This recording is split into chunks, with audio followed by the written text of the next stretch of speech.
Bonjour et bienvenue dans ce nouveau format libraire à domicile avec une petite parenthèse sur mes lectures de confinement. Alors ça fera des vidéos un petit peu bizarres, un petit peu spéciales. C'est parti. Aujourd'hui, on va parler du premier livre que j'ai lu pendant le confinement, le fameux confinement, souvenez-vous, mars 2020. Donc ce premier livre, c'est N'éteins pas la lumière de Bernard Minier aux éditions Pocket. C'est le tome 3, on va dire, des aventures de Martin Servaz.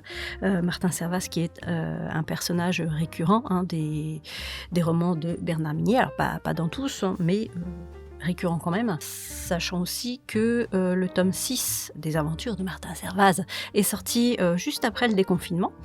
C'est La Vallée chez IXO. Donc je ne l'ai pas encore lu puisque j'en suis qu'au tome 3. Donc j'ai les deux autres.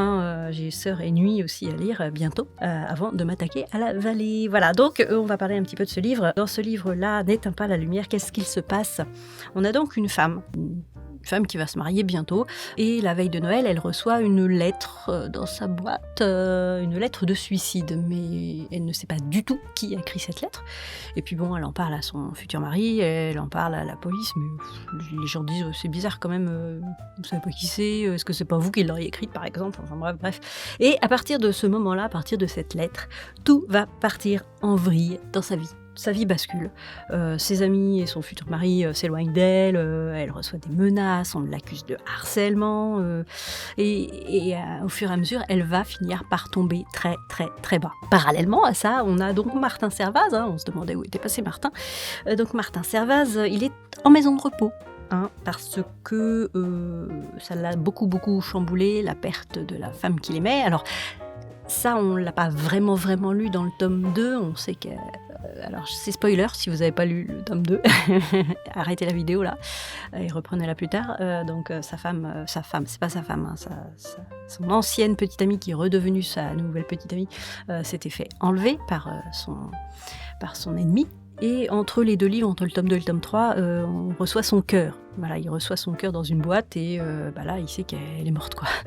Donc, complètement désespéré, désœuvré, dépressif, il est mis en maison de repos et donc en arrêt parce qu'il ne peut plus exercer. Et lui aussi reçoit une enveloppe avec dedans des indices qui le mettent sur la voie, non pas de sa femme bien-aimée qui est morte, mais sur les traces potentielles d'un tueur, ou alors à force de recherche, il voit que ça peut être un tueur, mais il ne sait pas non plus qui lui a envoyé cette lettre, enfin bon, bref. Et il va finir par retrouver cette femme qui est elle-même harcelée aussi, et il pense que c'est une potentielle victime de ce tueur. Voilà. Et je ne peux pas vous en dire beaucoup plus. Moi, j'aime beaucoup Martin Servaz.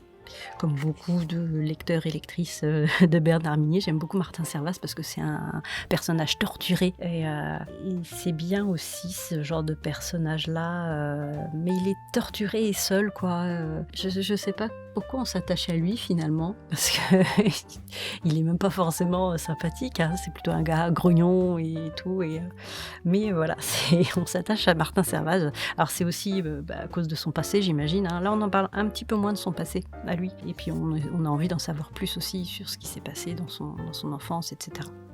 Voilà, et donc si vous n'avez pas lu les deux premiers, Glacé et Le Cercle, je vous invite fortement à les lire, surtout avant de lire celui-là. Et sur ce, bonne lecture! Et bien sûr, tu peux aussi mettre un petit pouce sur la vidéo, un pouce levé, c'est mieux. Pour l'algorithme YouTube, ça lui dit que la vidéo est bien et qu'il peut la proposer. Tu peux aussi commenter, ça me ferait très plaisir. Donc, comme je le dis souvent, pour me dire si ce format te plaît ou s'il y a des améliorations que tu aimerais que j'apporte. Et puis, tu peux t'abonner aussi et surtout partager la vidéo si tu penses qu'elle peut plaire à des gens que tu connais ou que tu connais pas. Voilà, je te remercie, à bientôt.